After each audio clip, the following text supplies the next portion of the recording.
Komisi Pemilihan Umum KPU Karangasem memilih lokasi debat paslon Pilkada Karangasem 2024 di wilayah Badung dan Denpasar.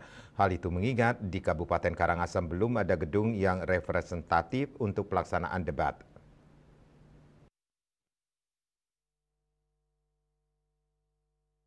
Ketua KPU Karangasem Iputu Dharma Budiase Minggu 27 Oktober mengungkapkan pemilihan lokasi debat paslon Pilkada Karangasem ini dilakukan di wilayah Badung mengingat di Kabupaten Karangasem belum ada hotel yang representatif untuk pelaksanaan debat paslon.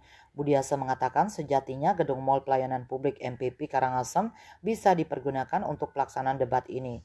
Hanya saja karena kursinya permanen maka tidak bisa digunakan untuk debat. Kursinya tidak bisa diatur untuk undangan dan live. Seperti diketahui, pelaksanaan debat paslon Pilkada Karangasem dilaksanakan di wilayah Kabupaten Badung dan Denpasar. Debat pertama digelar di Badung, sedangkan debat kedua rencananya di Seminyak dan ketiga di Sanur Denpasar.